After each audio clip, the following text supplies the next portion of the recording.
జై శ్రీరామ్. ఈరోజు మనం మిథున రాశి గురించి చూద్దాం. మృగశిర 3-4 పాదాలు, ఆర్ద్ర 1, 2, 3, 4 పాదాలు, పునర్వసు 1, 2, 3 పాదాలు మిథున రాశిలోకి వస్తాయి. ఈ మిథున రాశి వారి యొక్క ఆదాయం 14, వ్యయం 2గా ఉంటుంది. అంచేత చాలా ఆకస్మిక లాభాలు కానీ, కష్టపడిన దానికి ఫలితం కానీ ఈ సంవత్సరంలో వస్తుందని చెప్పచ్చు. అందుచేతని ఈ సంవత్సరంలో మీరు నిల్వ చేసుకున్నట్లయితే అది బాగా వృద్ధి చెందుతుంది. ఎందుకంటే వ్యయం తక్కువ ఉంది కాబట్టి మీరు ఖచ్చితంగా దాచే పరిస్థితులు ఈ సంవత్సరంలో ఉంటాయని అర్థం చేసుకోవాలి. ఇక రాజ్యపూజ్య అవమానాలు, రాజ్యపూజ్యం 4, అవమానం 3గా ఉంది. ఇది కూడా చాలా బాగుందని చెప్పాలి. అంటే చాలా రాశులకి కొంచెం కష్టకాలంగానే ఉన్నప్పటికీ కూడా మిథున రాశి వారికి ముఖ్యంగా చాలా బాగుందని చెప్పాలి. అయితే రవి 15/5/2025 నుండి 16/7/2025 వరకు ద్వాదశంలోను, జన్మము 18/9/2025 నుండి 17/10/2025 వరకు అర్ధాష్టమము, 15/1/2026 నుండి 12/2/2026 వరకు అష్టమంలోనూ ఉంటాడు. కుజుడు 27/7/2025 నుండి 11/9/2025 వరకు అర్ధాష్టమము, 16/1/2026 నుండి 22/2/2026 వరకు అష్టమంగా ఉంటాడు. గురుడు ఈ సంవత్సరం అంతా కూడా జన్మంలో ఉంటాడు. శని ఈ సంవత్సరం అంతా కూడా శుభ సూచికాన్ని ఇస్తూ ఉంటాడు. రాహుకేతువులు ఈ సంవత్సరం వారిద్దరు కూడా శుభులుగా ఉంటారు. ఈ రాశి స్త్రీ పురుషాదులకు గ్రహ ప్రభావం చేత యోగదాయకంగా ఉంటుంది. వీరికి మంచి ఆలోచన శక్తి, శక్తికి మించిన పనులు చేయుట, ఇతరులకు సహాయం చేయుట, సలహాలు ఇచ్చుట, ఆలోచన శక్తి చేత ఎలాంటి సమస్యలైనా పరిష్కారం జరిగి లాభించడం, ఇవన్నీ కూడా జరుగుతాయని చెప్పారు. యుక్తి చాతుర్యంతో నష్టద్రవ్యాన్ని కూడా పొందుతారు అని చెప్పారు. సాంఘికంగా మంచి ఔన్నత్యం కలుగుతుంది, ఆరోగ్యం చక్కబడుతుంది, సంతానం కుటుంబరీత్యా ఊహించిన కొన్ని సమస్యలు ఏర్పడతాయి వీరికి. అయితే పుణ్యక్షేత్ర దర్శనాన్ని ఎక్కువగా చేయవలసి వస్తుంది. గృహంలో సంవత్సర ప్రారంభంలో వివాహాది శుభకార్యాలు ఏదైనా తెలిసినట్లయితే అవి శుభంగా జరుగుతాయి. ధన ఒత్తిడి ఉన్నను తట్టుకోగల శక్తి ఉంటుంది. సంఘంలో గౌరవ మర్యాదలు పెరుగుతాయి. స్త్రీ మూలక సమస్యల వలన కొంత మనస్తాపం కలిగిస్తుంది. పితృవర్గ వర్గీయులు వలన కొంత ఒత్తిడి, ఒడిదుడుకులు ఏర్పడతాయి. ప్రయాణముల ముందు ఒత్తిడి, నరముల నిస్త్రాణత, భార్యకు గర్భస్రావాది దోషములు, స్త్రీ పురుషులు మధుమేహాది రోగాల చేత బాధపడడం జరుగుతుంది. స్థిరాస్తుల అమ్మకం చేయలేక అప్పులు చేస్తారు. మత్తుపానీయ సేవలు, గుప్తంగా పాప పనుల్లో దిగుట, ఇతరుల మేలు కొరకు ప్రాకులాడట జరుగును. ప్రతి చిన్న విషయానికి ఎక్కువగా ఆలోచించి బాధపడుట, చోర భయం, ఆంతరికంగా వ్యధ చెందుట జరుగుతాయి. ఆప్తమిత్రులతో కలహాలు, గృహ నిర్మాణాలు కలిసి వస్తాయి. నూతన గృహ నిర్మాణం లేదా ఇండ్ల స్థలం కొనే అవకాశం ఉన్నవారు తప్పకుండా ఈ సంవత్సరం ప్రయత్నిస్తే వారికి అవి సిద్ధిస్తాయి. మొత్తం మీద ఈ రాశి స్త్రీ పురుషులకి యోగదాయకమైన కాలమే అని చెప్పాలి. ఇవి ముఖ్యంగా మీరు తెలుసుకొని ఏ దోషాలు ఉన్నాయో వాటిలో జాగ్రత్త పడడం కోసం చెప్తున్నాం, భయపడడం కోసం కాదు. అంచేత ఏవైనా అనర్థాలు జరిగితే, ఇప్పుడు మిత్రులతోటి కలహాలు అని ఉన్నాడు, అంచేత ఎక్కడైనా వైరం వస్తుంది అని మీరు భావిస్తే అది మాట్లాడకుండా ఉండడం మంచిదన్నమాట. ఇక ఈ సంవత్సరం ఉద్యోగులకు అన్ని విధాలుగా లాభిస్తుంది.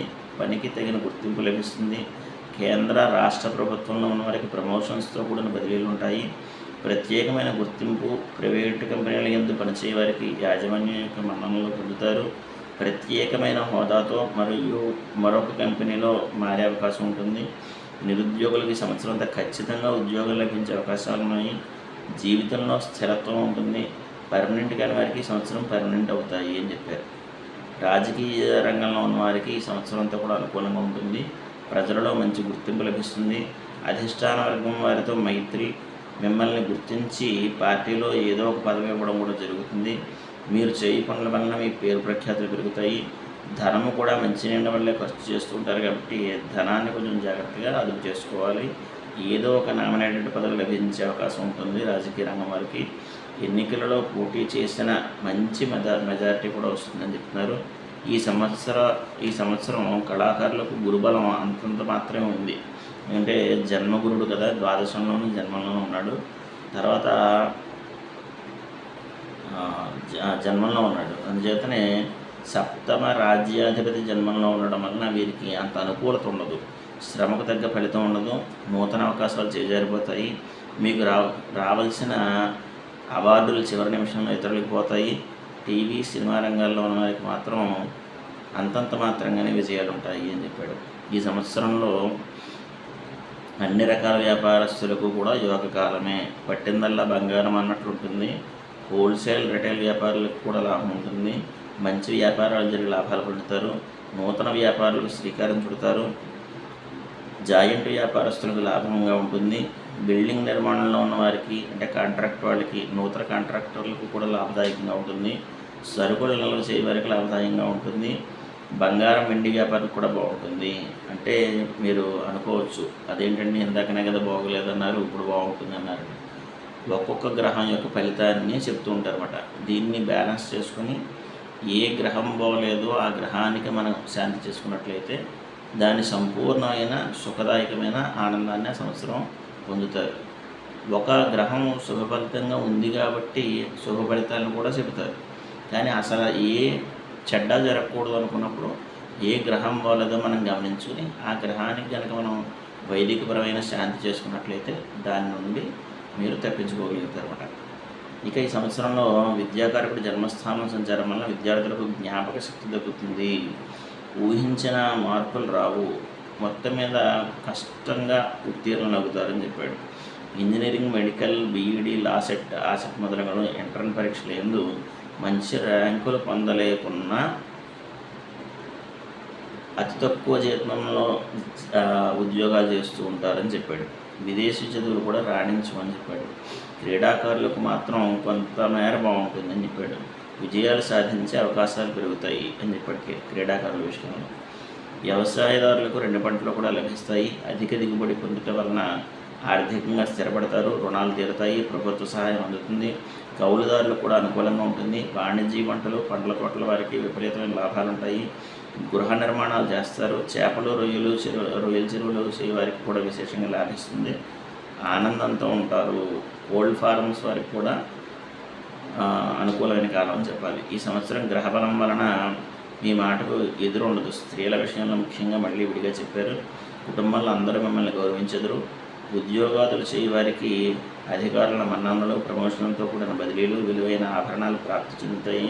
స్థిరాస్తి మీ పేరుపై కొనుట. వివాహం కాని స్త్రీలకు ఈ సంవత్సరం ఖచ్చితంగా వివాహం జరుగుతుంది. రాజకీయాల్లో ఉన్న వారికి పదవులు లభిస్తాయి. గర్భిణీ స్త్రీలకు ఫ్రీ డెలివరీ, పుత్ర సంతాన ప్రాప్తి. గతంలో భార్యాభర్తల ఎడబాటులో ఉన్నవారికి సంవత్సరం కలవడం లాంటివి జరుగుతాయి. నిరుద్యోగ స్త్రీ పురుషాదులకు ఉద్యోగం లభిస్తుంది. మొత్తం మీద ఈ రాశి స్త్రీ పురుషాదులకు శని, రాహు, కేతువుల ప్రభావం చేత అన్ని విధాలుగా యోగదాయకంగా ఉంటుంది. సుఖ సంతోషాలతోటి సంఘంలో మంచి స్థితి, స్థిరత్వం పొందుతారు. ఇలాంటి శుభాలన్నీ కూడా ఈ శని, రాహు, కేతు ప్రభావాల వలన పొందుతారు. ఈ రాశి వారికి నరఘోష, ఇతరుల ఈర్ష్య, అసూయ, ద్వేషం అధికంగా ఉంటుంది. మంగళవారం, శనివారం నియమాలు పాటించాలి. అలాగే శివాలయంలో రుద్రాభిషేకం చేయించుకుని ఒక్కరోజైనా శ్రీశైలంలో కనుక జాగరణ చేస్తే చాలా మంచిది. నరఘోష, నవగ్రహ శాంతి చేసుకుంటే కూడా మీరు మంచి ఫలితాలు పొందుతారని చెప్పారు.